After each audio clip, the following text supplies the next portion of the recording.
Bien. Entonces, nosotros veníamos hablando de los espacios, que es la estructura mayor, es el conjunto de todos los elementos con dos operaciones y que a su vez cumplen con una lista de 10 condiciones. Si yo tomo un subconjunto de ese espacio y se siguieran verificando la lista de 10 propiedades, entonces tengo lo que se llama un subespacio vectorial. ¿Qué fue lo que nos surgió con el ejercicio que hicimos recién, donde había un subconjunto de vectores de R3, no era todo R3, eran un grupo, un conjunto de vectores, una parte de los vectores de R3 con una cierta caracterización que nosotros nos dio, que era primer componente 0, después tenía la I y el doble de la I como tercer componente. Bueno, eso nosotros acabamos de probar que eso es un espacio en sí mismo, pero es una parte de R3. Entonces va a cumplir exactamente con la definición de subespacio vectorial, que es el tema en el cual estamos entrando. O sea, por definición, un subespacio vectorial es un subconjunto de elementos del espacio vectorial B que al plantearles las mismas dos operaciones, la suma interna y la multiplicación por una escalar externa, al plantear las mismas dos operaciones que en el espacio general, se siguen cumpliendo las 10 propiedades que nosotros conocemos. O sea, el subespacio vectorial es un subconjunto del espacio, pero que a su vez es un espacio vectorial en sí mismo, o sea, sigue cumpliendo las características, las propiedades del espacio grande en sí mismo, ¿no? Bueno, eso es a lo que vamos a llamar subespacio vectorial. Por ejemplo, un caso que nosotros ahora vamos a probar y vamos a trabajar, es, bueno, y que está en el apunte, un ejemplo puede ser un subconjunto S de vectores de R2, de vectores XY, donde justamente la primer componente valga 0, o sea, donde la X valga 0, donde la primer componente sea nula. ¿Sí? Vamos a tomar un subconjunto de R2, de todo R2, que está formado por estos vectores donde su primer componente es 0, y vamos a analizar que si yo tomo ese subconjunto, siguen valiendo las mismas 10 propiedades de las operaciones planteadas en el conjunto grande. Por lo tanto, lo que vamos a probar es que ese subconjunto es un subespacio vectorial. Pensemos, tenemos vectores de R2 con primer componente 0, ¿no es cierto? O sea, el 0, 1, 0, 4, 0, menos 3, 0, 5. Todo, que básicamente viene siendo todo lo que está sobre el eje Y, ¿verdad? Todos los vectores de R2 que están sobre el eje Y. Bueno, son vectores de R2, o sea que si yo sumo dos de ellos, sigue perteneciendo, porque si yo sumo el 0,1 con el 0,5, voy a tener el 0,6, pero sigue estando en el mismo conjunto. Sumarlos es asociativa porque es asociativa para cualquier vector, es conmutativa.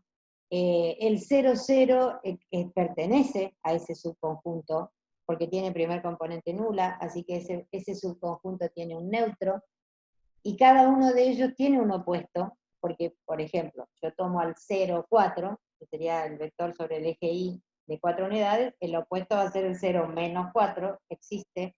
Bueno, y se puede analizar que también se van a cumplir todas las 5 más que faltan del producto escalar, ¿no? Básicamente porque son vectores de R2, son una parte de los vectores de R2. Entonces podemos pensar que ese conjunto S de los XY tales que el X es 0, en sí mismo forman un espacio vectorial más pequeño que el espacio grande. Entonces, vamos a decir que eso es un subespacio vectorial. Ahora, ¿qué pasa? Sería como muy tedioso que cada vez que yo tome como porciones de los espacios grandes, tenga que volver a probar las 10 propiedades. A ustedes les pasó recién en el ejercicio que hicimos que mucha gente no terminó de probar la lista de las 10, porque es un trabajo largo. Entonces hay un teorema, gracias a Dios, existe un teorema que nos resume todo esto. O sea, hay un teorema que dice que un subconjunto de un espacio vectorial será subespacio vectorial si solo si cumple con 3 propiedades. Esto ya nos facilita enormemente el trabajo para buscar a los subespacios en un espacio.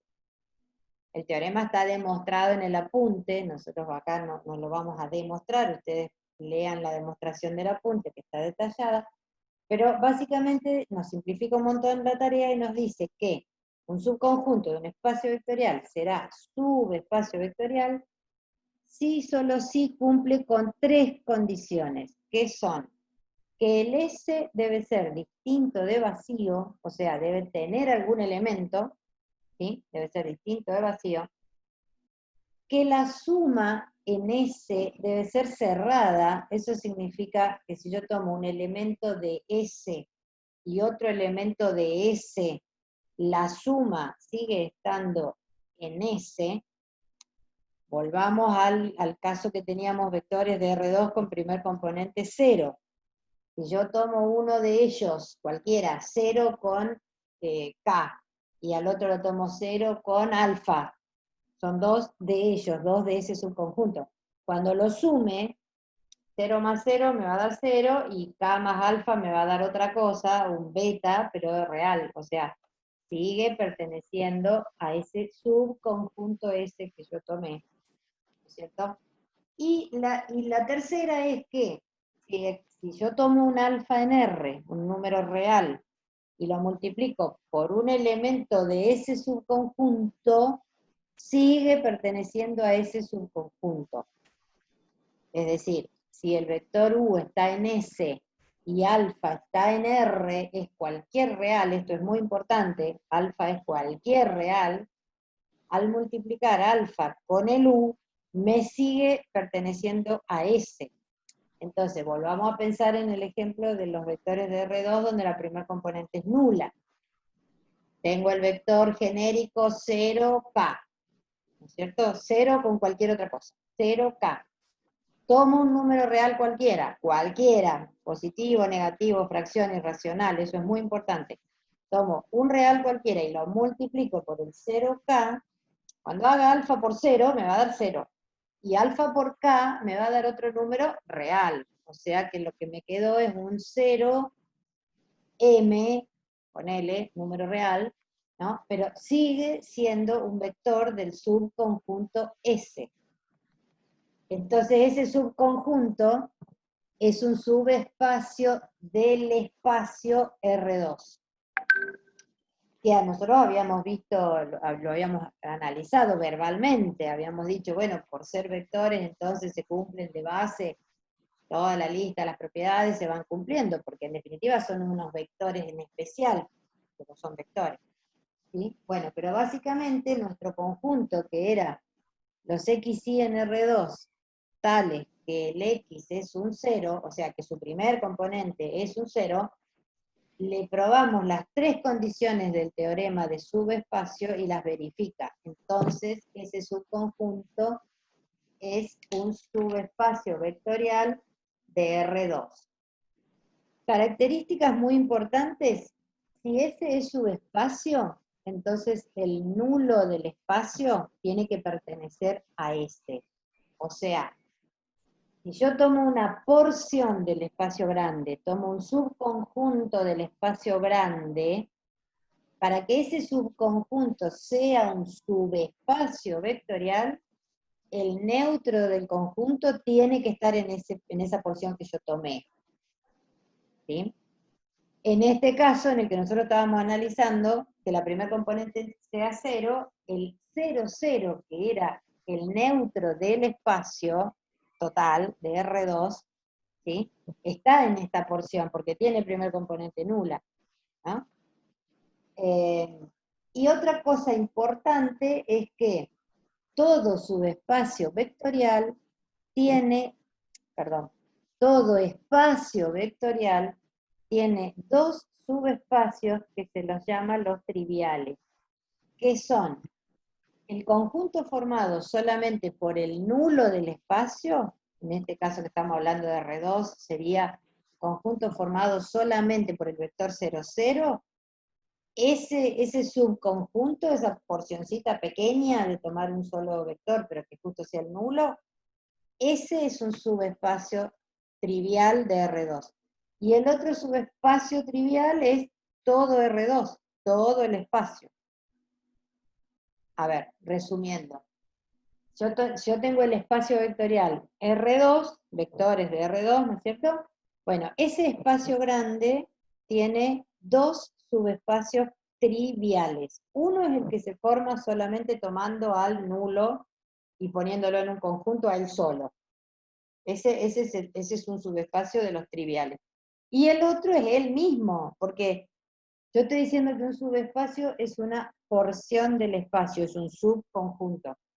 Si en vez de tomar una porción, lo tomo a todo el conjunto, de hecho ya es espacio vectorial, ¿no? Entonces quiero decir, todo espacio vectorial tiene dos subespacios triviales.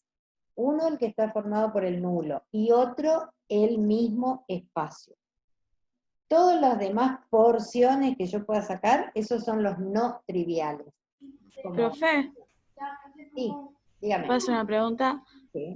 O sea, entonces, si todo conjunto vectorial es también un espacio, ¿por qué directamente no le aplicamos el teorema en vez de las 10 propiedades? No, porque el teorema lo que hace es facilitarte la búsqueda para los subespacios, para cuando vos del espacio grande tomaste una parte, tomaste un conjunto. Si vos tenés que probar que es espacio, que es el grande, bueno, ahí hay que probar que se cumplan las 10 propiedades. Si yo quiero probar que una porción de eso es a su vez espacio más chiquito, a lo cual voy a llamar subespacio, bueno, ahí comprobar 3 me alcanza, porque bueno, eso es lo que nos dice el teorema. Bueno, gracias, profe. Profe, tengo una pregunta. ¿Sí? Em,